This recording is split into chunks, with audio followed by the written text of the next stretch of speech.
What is up, everybody? Welcome back to another episode of the Dripping Creativity Podcast. I am your host, Chris Corvan, and today I am sitting down with an amazing individual, Alecsandra Kakon, author, professor, and writer of the debut book club fiction novel, This Is Why I Need You. This is a story about friendship, secrets, identity, and the quiet tension of everything we don't say out loud. It is an amazing book. I can't wait to get into that one. But how are you doing today, Alecsandra? I'm great, thank you. Amazing. All right, so yeah, we're just gonna get right into this. Like, you have such an amazing history when it comes to actually getting into all of this stuff. So, like, what were you kind of doing before you decided to make creativity a profession? Oh, I think I was always making creativity a profession ever since I was a kid. Before I started writing, I was a dancer. So I was always just in that really creative space. I have a similar plot line to a few of my characters. So, yeah. Well, you know, honestly, that's the best way to pull. I know a lot of my characters end up like being little parts of me, even like the really bad ones. It's like, yeah, no, I do that. So you have a dual identity as both a professor and a writer. Which one kind of came first to you, and what was the transition from one to the other? I don't know that I would call it a dual identity. I think the two go very much hand in hand. I guess I always wrote. I didn't write very well, but I always wrote. You know, I look back at some of my journals and I share them with some colleagues and friends, and they tell me this is not, in fact, poetry, right? It was not very good. But I was always writing, and I always had aspirations of being a writer. And I guess I veered off course for a pretty long time, and I took it to academia, and inadvertently, all of that writing in academia, essay writing, research, copying, all of that really did help harness my skills in a certain way, if not maybe sort of made them maybe too linear and too structured. So deviating from that is maybe where the creativity started to pick back up again. But I had just finished my dissertation. I was working at Concordia, and I was also working as a copywriter and strategist for a marketing company. And I think the parameters of market writing were really starting to close in on me. And I remember just feeling so squeezed in tight with, you know, what's allowed to be written, what's allowed to be said, how you're saying it, why you're saying it, who you're saying it to. It all just felt right time, right place, right person. And I quit. I took, it was supposed to be an indefinite amount of time off. And I just sat down and I said, well, what am I going to do now? And I wrote, This Is Why I Need You. It's amazing. Yeah, I did a lot of marketing back in the day, and it was one of those things. It's like it's hard to explain to people that aren't creative, but when you're in a job that requires some creativity but not enough, it leaves you drained at the end of the day. So it's like it's hard to do anything of yourself just because everything goes into everything else, and you're just you're cramped into a tight box, and it sucks, man. It sucks to be creative and not creative at all. And the pace of it as well, right? And it wasn't fulfilling in some exciting way where everyone is applauding the creativity. It really is. It's always about a bottom line and group consensus, and you know, it's not.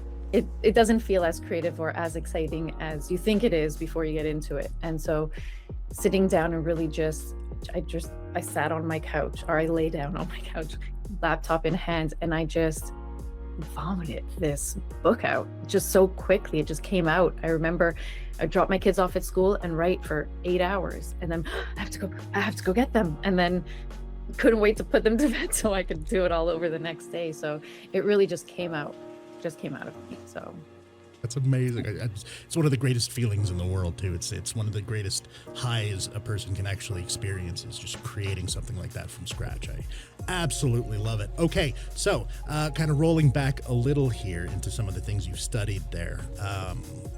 Silence in complex trauma, and inclusion and neurodiversity education.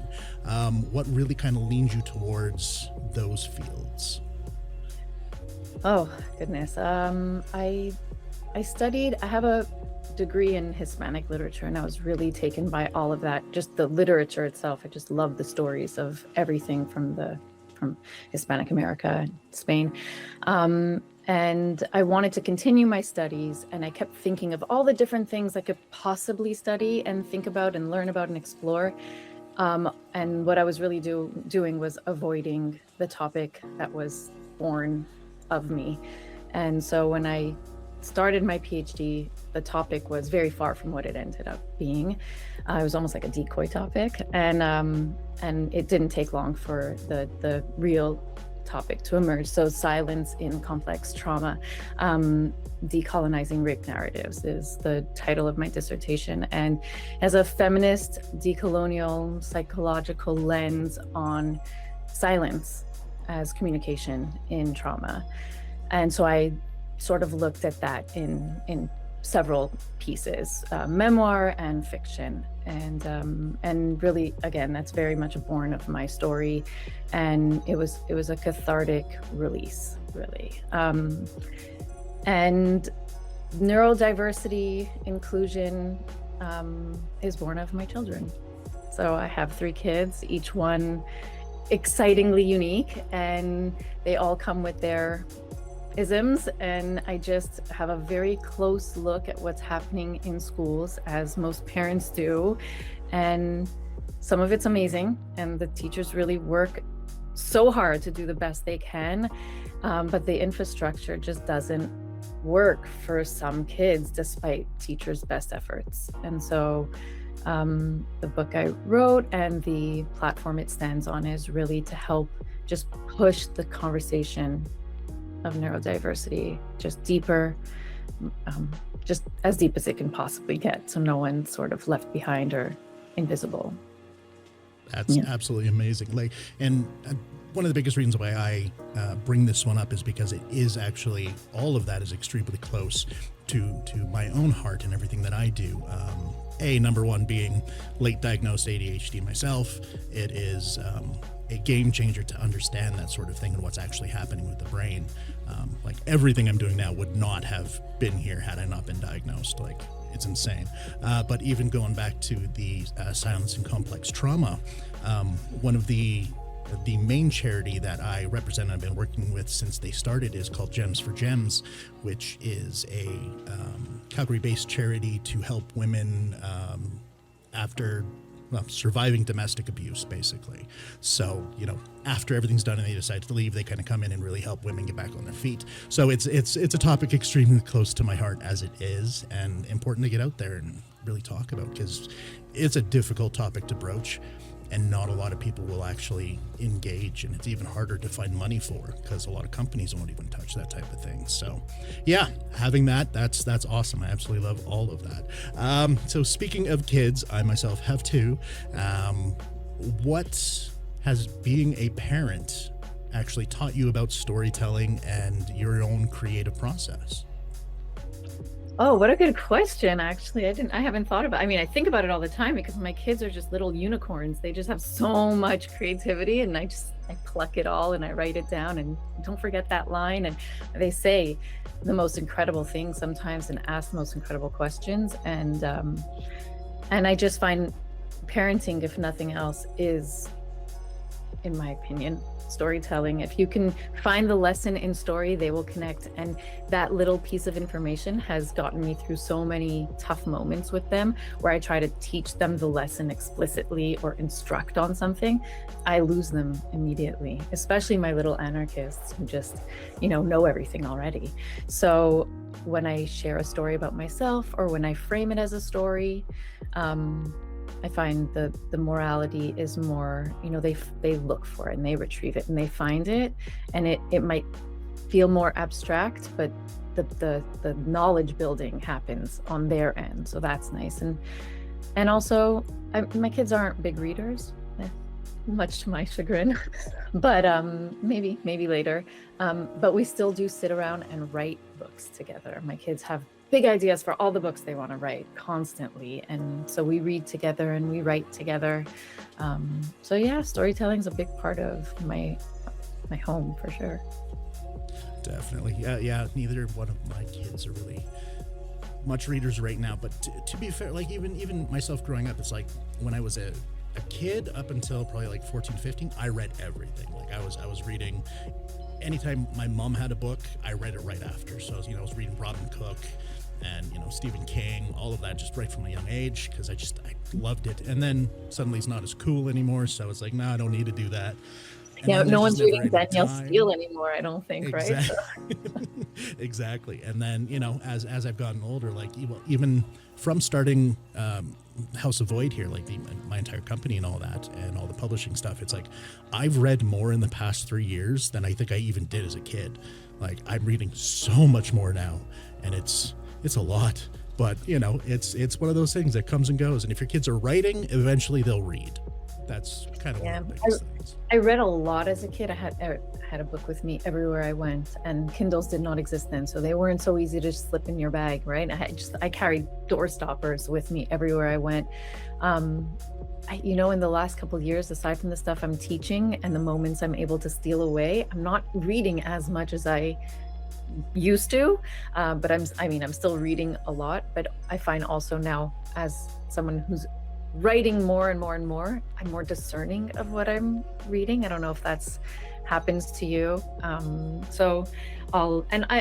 also, maybe it's my age, but if I'm not really into it right now, I don't say goodbye forever, but I say this isn't the time, and I put it down, and I'm gentle with myself. I'll come back to it. So that's also happening with my reading habits. But it goes on the shelf. There's nothing wrong with going on the shelf. It's a little different with me, just because like with the publishing side, it's kind of also my job is to read a whole lot. So I force myself through a lot of things. But I don't know. You remember the things you really love. Like when you read somebody's work and you're like, oh my God, I wish I could write like this. And it bothers me that I can't. Amen. I have a lot of that. Where it's like, you are just too good. I hate the fact that you are so good. One of my best friends and another author under my label is like she's really good at writing like a full linear story. Like me, I write in scenes. So it's like this scene happens and then we move on to the next chapter is this scene. Like each chapter is a scene with its own setting. Hers is just one continuous flow, and it's like, I wish I could do that, but it's just like, it would be 9,000 pages long by the time I was done. Yeah, editing is where most of the magic happens. I'm with you on that. Oh, yeah, editing. Well, there's a whole thing. All right, well, we'll come back to all that stuff right now. Let's actually jump right into the book and talk a little bit more about This Is Why I Need You, because it's amazing. And like, you were able to cram so much emotional things in there that it kind of blows my mind how well you did it with such a great flow. It's an extremely well done book. I'll just say that right now. Where were we? There we go. So what is it all about, kind of underneath the plot? What was really the core driving thing you were going for when you decided to write it? I guess, it was the beginning of the pandemic, really, that when I sat down to write. So being isolated from my own friends, and it was hard. It was a really hard time for all of us, and I wanted something light. So I thought, let me come up with a light premise. And then also this topic was tugging at my heart, like, where are my people? And so the two sort of married together, and you've read it, so it's not as light as I thought it would be. There's definitely some depth. It never happens that way. Life is just not that light. I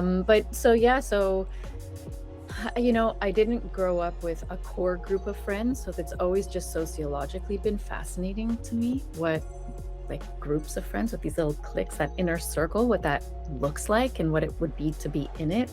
And there's nothing like taking it to the page to really just embody a character who has that experience and sort of lean into it and see what that would give.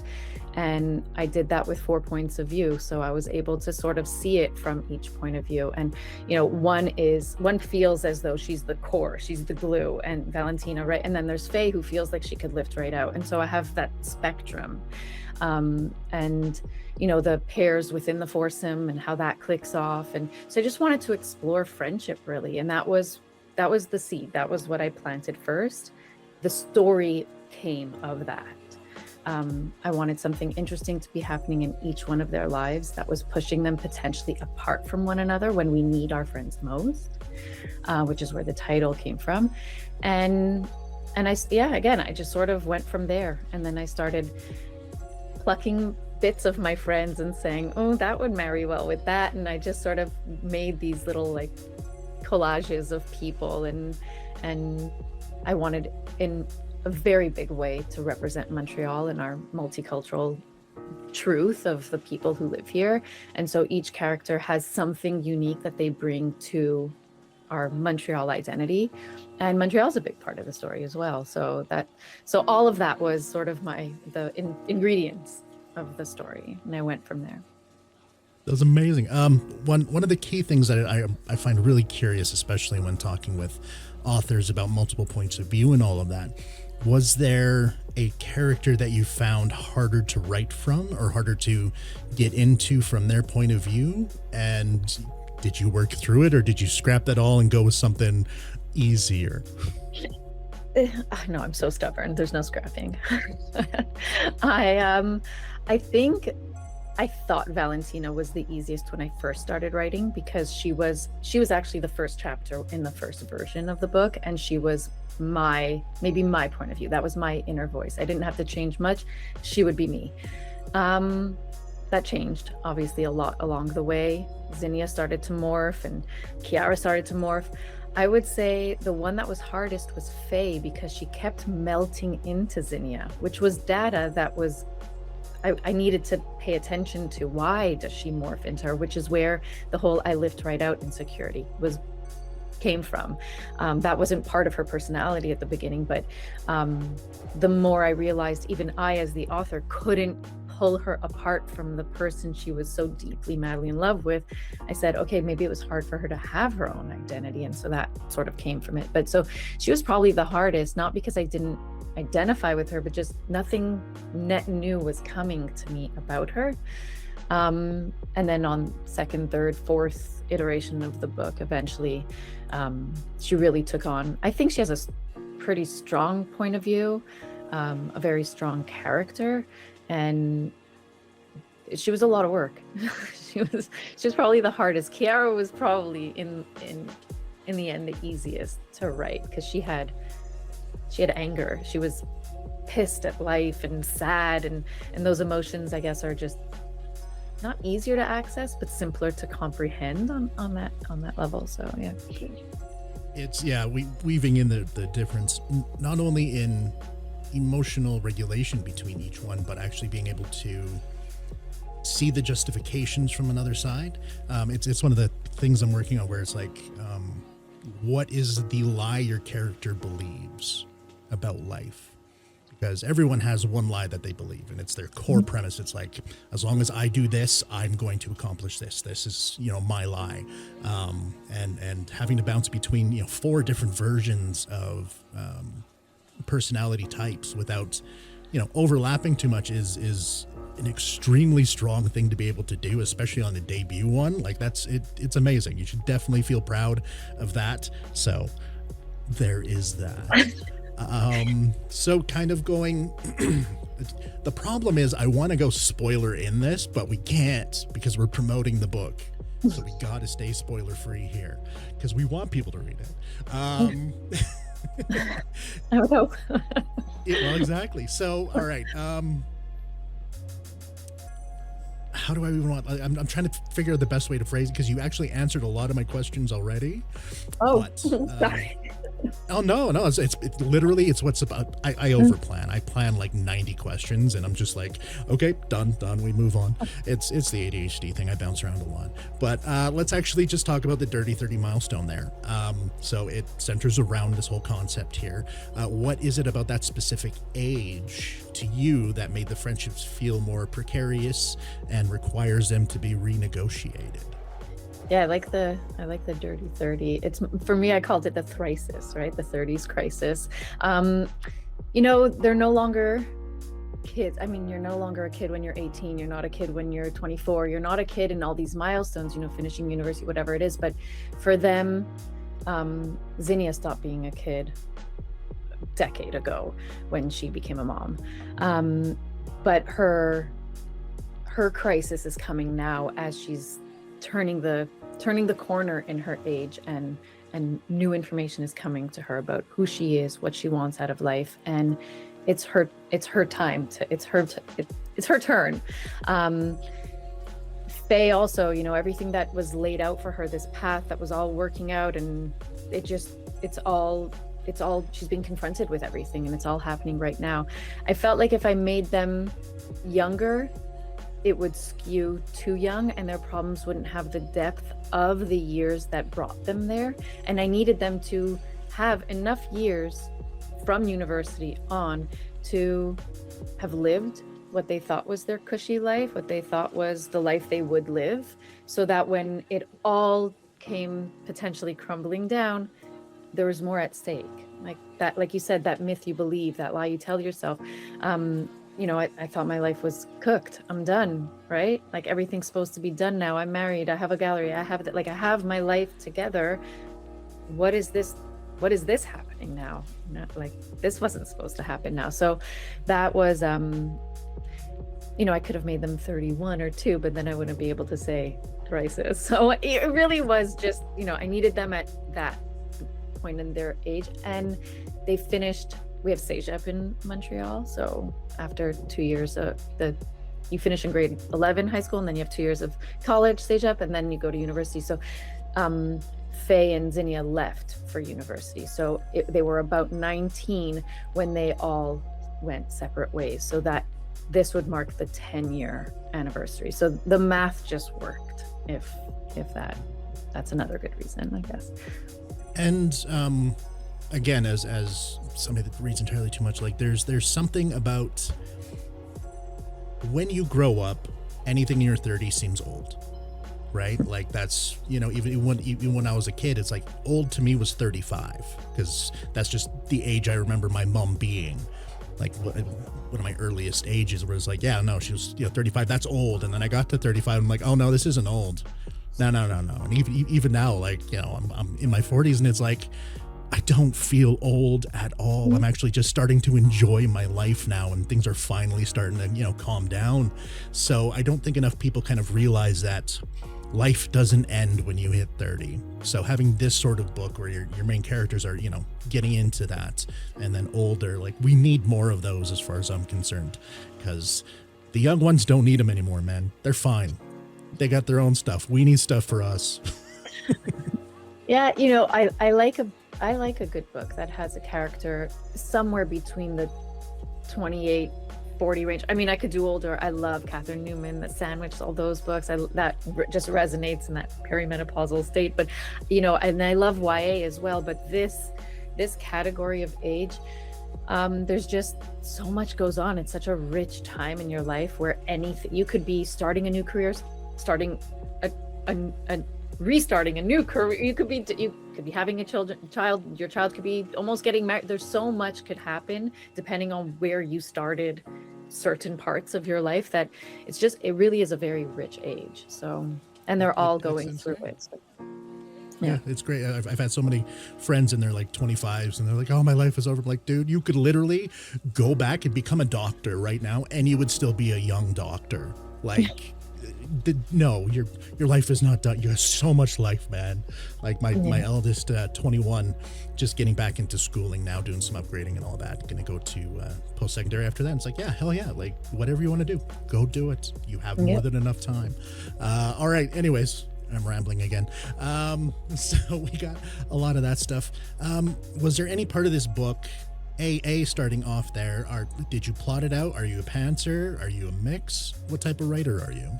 Yeah, definitely a mix. Well, my A type is definitely the plotter. I have pages upon pages of this is what's going to have to happen in chapter 1, and then she'll say this in chapter 6, and it'll come back to chapter 2, and so I have to seed it here, and I'm so specific.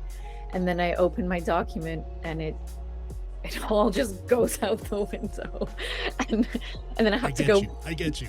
And then I'm so diligent about it, and I go back to my plot and my outline, and I fix all of my notes. Control find. Where did I say she would be red? No, it's pink now because that's what came out. And so, so those notes are still very much my Bible as I write. They're my GPS system, and I stand by them, because on those days where I sit down and I want to write and I feel blocked, I say, well, just get the words out and just do exactly what your instructions say to do. And then when the creativity hits, you go back and fix it. But I'm almost maybe a better editor than I am writer. And so as long as it's on the page, I can work with it. So like literally, I was showing somebody for one of my upcoming novels, where it was like, I have a spreadsheet that has every character, their description, where they live, what part of town. I have the entire town laid out and exactly where like, I know everything about this world. It's never going to come up in this book, but I know every part of this. And if I change one thing, because again, I'm much the same, where it's like, I have my start, I have my end, I know what I want to see, and then as I'm writing it out, oh, shit changes. Things go out the window. Things like, originally my story started out as, a suspense thriller is what I had planned out, and it turned into a sapphic romance novel.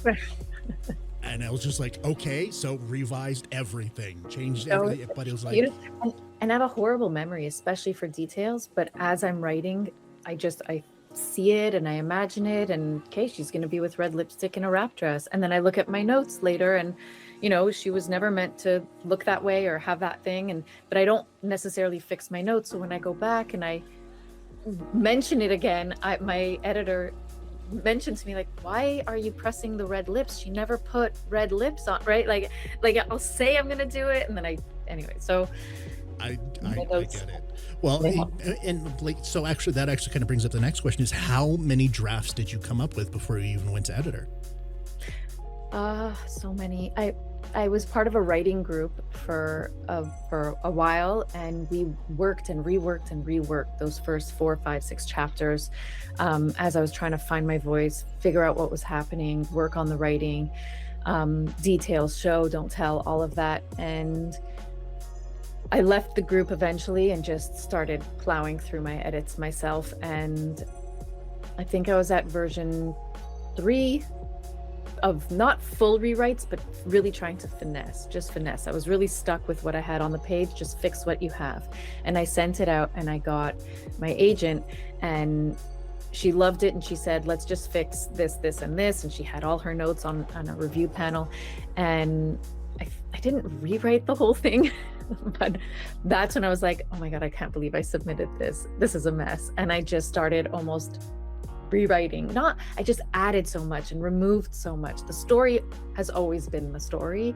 I started in a new place. I removed parts. I added scenes. And especially after listening to, an expert in the field say what she loved about the book. And then I read it back and I said, but the thing you love about the book doesn't feel like it's there as present as your mate. And so how can I make it more present? And so I just like the scene when they're in the bar and they're playing the alphabet drinking game, that wasn't in version 1, 2, 3, or 4. So that came later, and I said, they need to have history, they need to have fun, and we need to see the fun on the page. They can't just be fighting the whole time. So things like that. And I think I was at version 7 when I finally did the full polished re-edit, fix, done, final point. So that's actually pretty good. Like I think I'm up to 11 on mine. Yeah, even going back to like removing and changing, it's like that's kind of the benefit to how I write in scenes, where it's like I could just take a whole scene, plop it into act 1 or act 3, and it's fine. But then it's continuity, and then it's having to go through and fix all of that, and what are they wearing? You get it. But yeah, it's a lot of tweaking. It's not a full revision, but it's a lot of chopping up the car and re-putting it back together and building Lego. It's like building Lego. Yeah. Maybe easier than building Lego. Lego's so hard. I suppose I get bored. Yeah. Yeah. I just like to build random things, but no, follow the instructions. Anyways, so was there anything while you were writing this book that kind of forced you to confront within yourself? Like, was there anything you had to overcome or learn teaching yourself from a third perspective within this book that you didn't realize was going to happen? Oh, that's a good question. I mean, I wish I had the answer to that right off, just right off the bat, something content-wise that came to me. I think what I've really learned is, and I know this as a reader, but I think it was hard to maybe digest as a writer, that people will read it and they'll have their own version of Faye and her intentions, and Zinnia and her reactions, and Kiara and her opinions. Like they're gonna form their own imaginary Valentina, and it's not the one I told them to imagine. And it just really brings the characters to life, and so I celebrate and I invite it, but it's not what I thought, right? When I first started writing, I thought, okay, I created these characters and we're all gonna see them and meet them how I created them, and that's just not true. And again, I know this as a reader because I see the adaptations and I'm like, that's not who I would cast. That's not what this person looks like. That's not how she talks. I get that. Yeah, I don't know. I think that I learned it just very quickly, giving it to beta readers and friends. And they're like, I just loved how Kiara so-and-so. And I was like, what? That's how you read that? Okay. Should I fix it or should I just leave it? Okay. And stop being controlling, let it go. That's how they see it. That works. So yeah. I completely agree. And I like one of the most interesting parts about that is there is no way to really control that. And I think that's one of the hardest things to give up as a writer. Cause like, I even have other writers that I know where it's like, I have to have full control over all of this and people need to know exactly what I mean. It's like, it's not going to happen. Like there is no way. And because people have their own perspective on everything that they've gone through to get to this point. So when they read it, they're going to see it from their lens, and you have to let that happen. Yeah, and I was intentional about it. I didn't give too many descriptions about how these characters look, more than their color, hair, or a slight comparison. So we know Valentina's petite and Kiara's quite tall, little things like that. So we can have some sort of light visual, but I didn't get into all of it, the nail color and the dress she's wearing. There was nothing too specific. So she can really come alive in your head how you want, but I still have who I thought they looked like. So it was just interesting to see how that didn't it just wasn't the same across the board for everyone. Yeah, so it's very hard when, again, so much about this world inside and out, and it's like, again, you are the god of this universe, every aspect of it. So when somebody comes in, oh, I see this here, that's not what the cloud looks like, stop it, no, this is it. But that's exactly it, right? Like we're all told that as authors, you're the god, you created it. And in fact, I really didn't, is what I learned very quickly.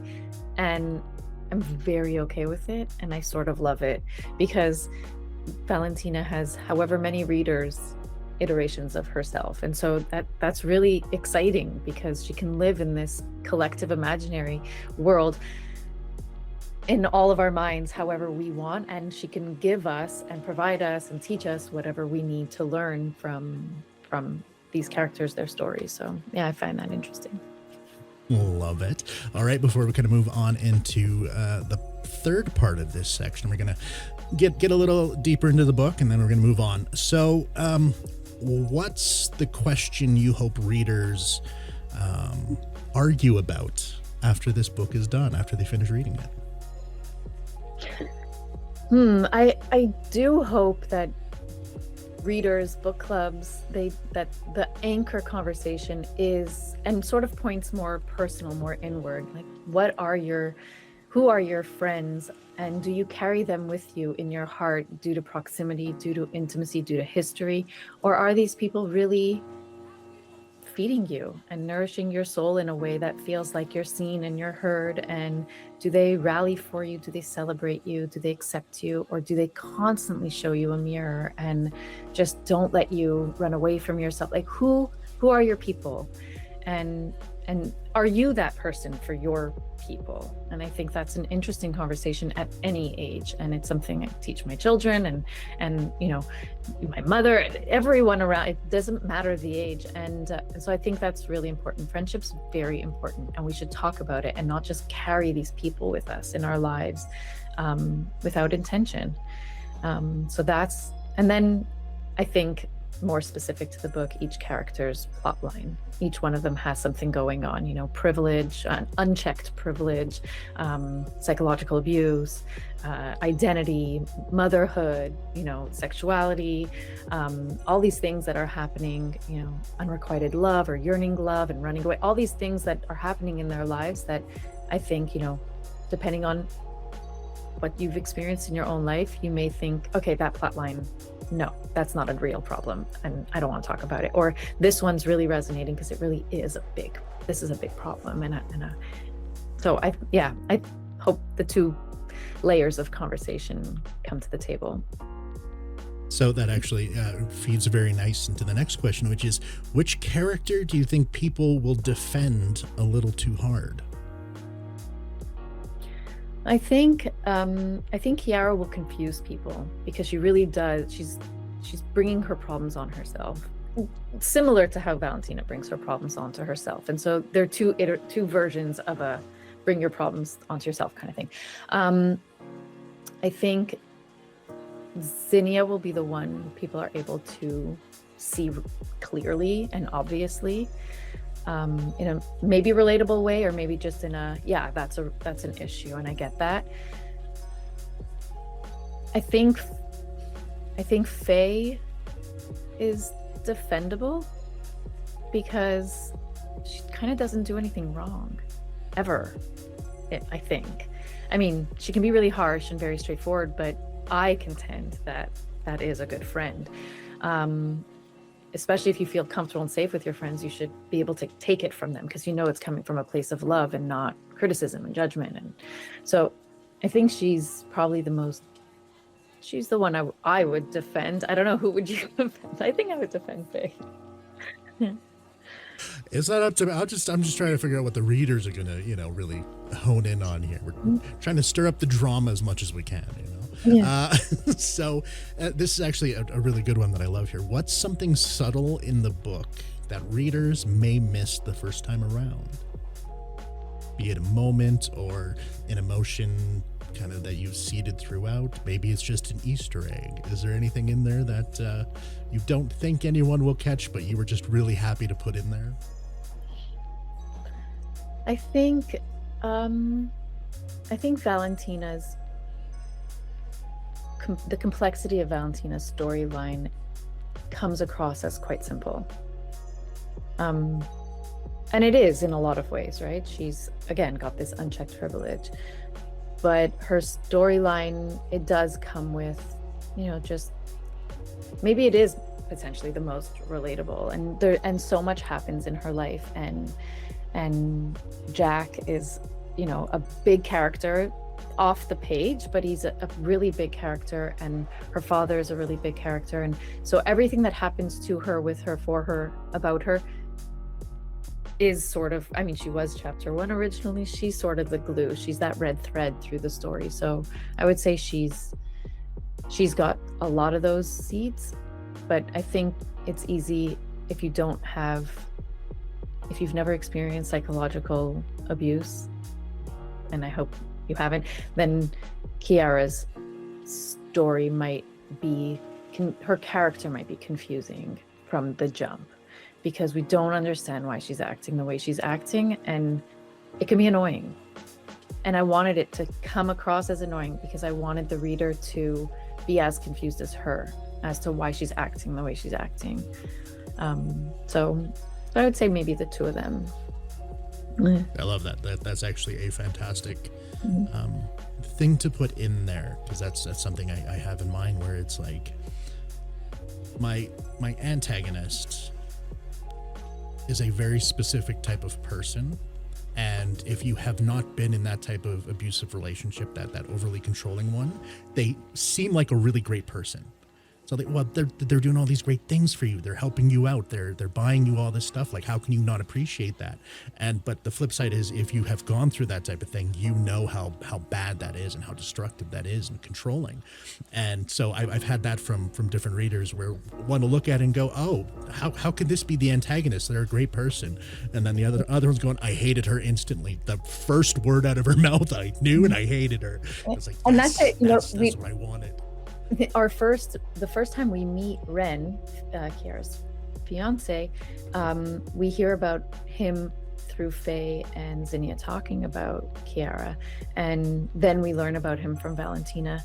Then we meet him in Kiara's chapter, and so we've already got 3 perspectives on him, and they're all perspectives drawn on how he treats his girlfriend, who's their best friend. And so, best friends, they talk about your boyfriend when they're not happy with your partner, right? So we know Zinnia's like, well, he seems great, and Faye's like, something's off, and Valentina's, I gotta get her away from him. So we already are seeded that he's not great, but Kiara just, does she see it? Does she not see it? And what part does she see? And so yeah, and just to pick up on what you're saying, all of my characters are the protagonists, but they're also each other's antagonists. So it made it a little complicated to hate one of them when I wanted you to really lean into their point of view when it came to be their chapter. So I think that strengthens the book, because it definitely, it takes away a lot of the tropes, and it forces the reader to actually think and put their own money on the line on which characters, because I get like everybody has that one character that they just hold on to, and it's all like, I will protect this character no matter what. If you hurt this character, I hate you.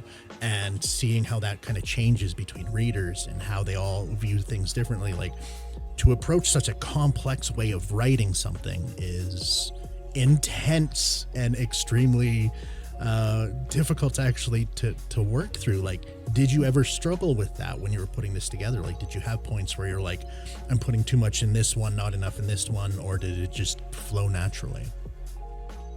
I think because of the structure, I won't say it flowed naturally. The structure forced that natural flow.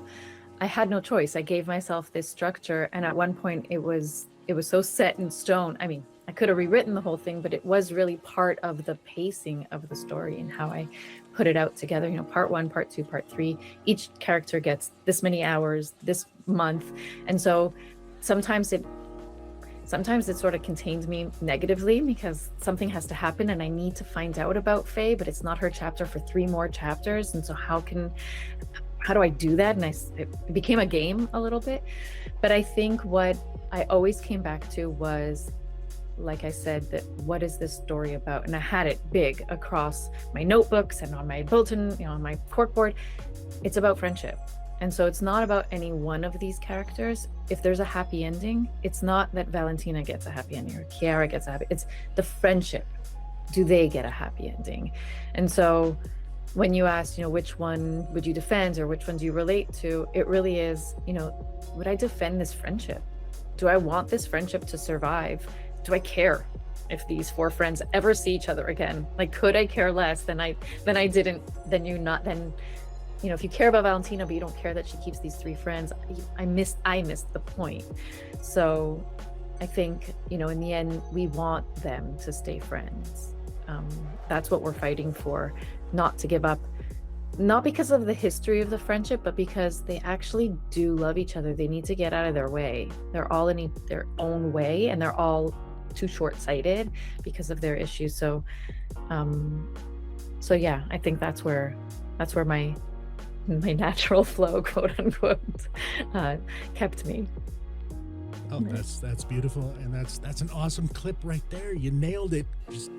That was so good. That was perfect. All right, so just to kind of round this one up here, what do you have coming up in the future? Do you have another book in you, or are you just focused on the public or the release and everything, or what's happened? What's in the future?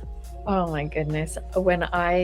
Going back to when I quit that job and I sat on that couch and I wrote this book, I wrote 2 others. And then a year later, I wrote another. I was just on a bender, and I wrote and I wrote and I wrote, and I have outlines for 10 more. So I've got folders full of manuscripts. I have another book it's also a multi-POV. It's about a dysfunctional family.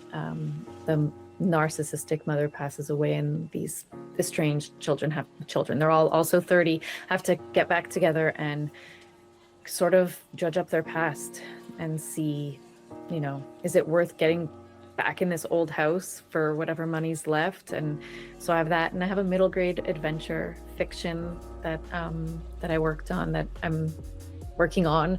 I have a few. There's a lot. I won't stop. Yeah. I love writing. Again, as somebody that knows, I have so many in there. So like, what flavor do you want? I got everything. I don't know. Yeah, you want vacation mode, you want entertainment, escape, what do you need? Well, and like especially with like the world today, like my short story that I didn't plan on writing that's coming out here on the 15th is like, I wanted something with a happy ending, but also kind of talked about everything that's happening in a dystopian sort of way, but it needed to be happy ending, and I don't usually write happy endings, so that one was kind of like, all right, but it needs we need happy, and it's just needs to get out there. Gotta have that. Anyways, a happy ending is when everything ties up neatly, right? To me, that's a happy ending. If something good or sort of, as long as it's tied up neatly. If it's open-ended and anything can happen, it's abstract, maybe something negative, a force is left there at the edge. I don't know that I can't close the book. It's not over. See now that one I will actually disagree with, but that's actually like more my style. Is like I love when it comes to series, like a good multi-part series is done right, is if the satisfaction comes from the book being done, but you still wanting more in that world. Like to me, that's really where it comes from, because I love wanting so much more from a book, and then getting something else in it, and it's like, oh yes, more, but still feeling like the story itself is complete, and it's a difficult thing to weave with a lot of writers. But anyways, all right. So the most important thing that I'm going to be able to ask you here is, where can people find you and your book, and when does the book officially come out? Well, the book officially comes out May 12th. I believe you can get it at, hopefully, your local bookstore. Amazon, Barnes & Noble, Indigo. It's available online to purchase. I'm on Instagram, Alecsandra Kakon, Alecsandra. I have that funny spelling. And I think that answers all your questions. Not only that, but everything will be down in the description below, and that is not the handle that I have for you on my script, so I'm going to have to readjust everything, because mine is Aleckskakon. So you can find me that way too. Yeah, I think I'm the only one out there with that name. So. All right, but yes, make sure to check out the book. You guys are absolutely going to love it. I promise you.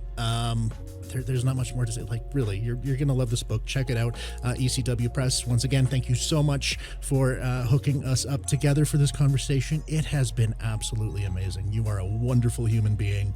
I very much enjoyed this. It went way too fast. Yeah, this was so nice. Thank you so much. So good. But all right, so my name is Chris Corvan. You can find me everywhere at Chris of the Void. This has been the Dripping Creativity Podcast, part of the House of Void Network. And until next time, stay creative, stay inspired, and I'll see you later.